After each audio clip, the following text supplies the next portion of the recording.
In today's video, I want to talk about 5 cycling things that I couldn't live without. Number 1. Komoot. So Komoot is an app and it's essentially a route planner. So you can put in point A where you're starting, point B where you're going, and it will map a route between those 2 points based on the kind of cycling that you're doing. So you can tell it that you're doing road or gravel or touring or whatever you want to do, and it will basically choose the roads between those points that it thinks you're going to want to ride based on the type of cycling that you're doing. So if you're doing gravel, it's going to choose gravel routes. If you're doing road, it's going to choose nice road routes, and it's all based on data from other cyclists. So roads that other cyclists do a lot of riding on, it's going to choose those routes because it's going to think that they're good roads for you to ride.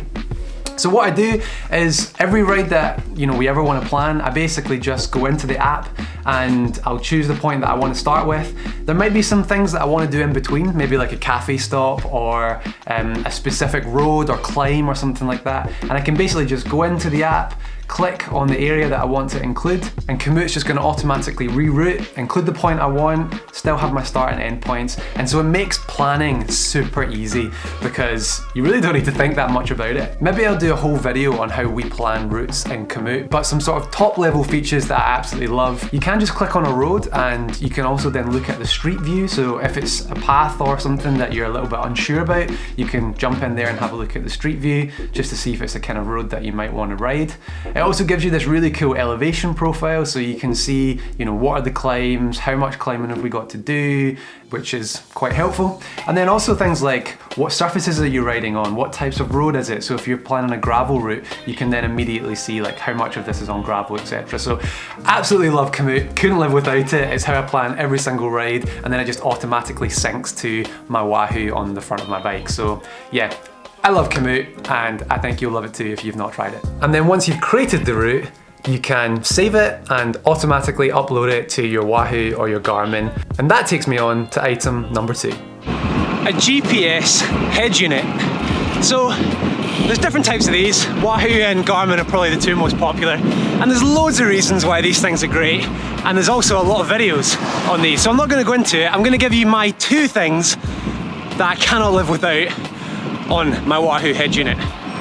Number 1, moving on from the last point, is turn-by-turn navigation. So once I've got the route planned in Komoot, it automatically syncs to my head unit, and then I get turn-by-turn navigation wherever I'm going. So I can ride in so many places that I've never ridden before, and it just tells me to go right or to go left.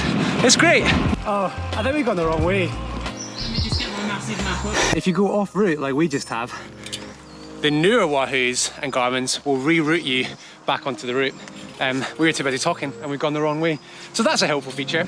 Anyway, the second thing is a newer thing that both Wahoo and Garmin have released, I think in like the last 6 months. And it's climbing information. So if you're on a route like we are right now and you hit a climb like we have just now, then on the head unit, it basically pops up with this lovely little graphic of how steep the climb is, the different sections, the gradients, how much further you have to go, the time that you've got left on the climb. And if you're riding somewhere you've never ridden before and you didn't research the climb, then when you hit the climb, it's just really easy to pace your effort up. And so I love this climbing feature because right now, I know I've still got a K left on this climb, so I'm gonna take it a little bit easier. Next feature, eh? 0.6 to go on mine. Number 3 is a grab bag. So I really like bike bags. I've got frame bags, saddle bags, I've got all of them. But the grab bag, I think, is probably the best of the bunch. Super easy to take on and off. This thing costs like, what did it cost from Decathlon? Like $5? $4.99 from Decathlon. Today I've got my GoPro in it, which is what I'm holding at the moment, but I've also thrown some Raphas in there, and I think that like when your jersey pockets are super full, I mean I've got like a jacket, phone, snacks. On those slightly longer rides, it's just great to have a little bit of extra space. And I think one of the hardest things to do out on the bike is to eat food, and so if it's in there, you see it, can get some sweets, whatever you want. But yeah, it's super accessible. £5, I think most people should have one of these. Things you can't live without is quite a strong statement, but I do love the grab bag. Number 4, insoles. Now, this is a bit controversial, and this is definitely 5 things that I can't live without and not necessarily advice for everyone.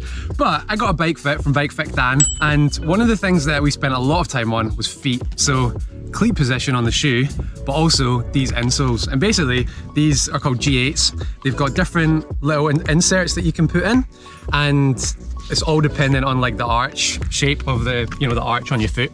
And so as soon as I put these in, I was way more comfortable on the bike. All my knee pain went away, and I can't live without these. I take them between both my shoes, and yeah, definitely something that I can't live without. And number 5 is a bike stand.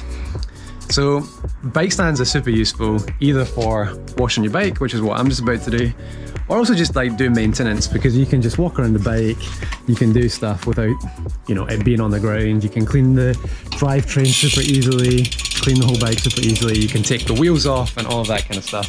So I use it mainly for cleaning, but then also for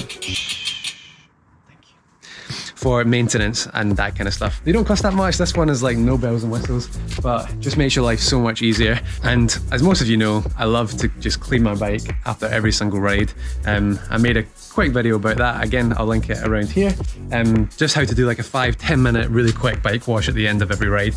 And the bike stand is quite an important part of that. And yeah, so I hope you've enjoyed it. That's my 5 cycling things I can't live without. If there's anything that I've missed that you think is like a can't live without cycling thing, then drop a comment down below. We'd all love to hear what you think, and I'll catch you guys in the next one. Cheers.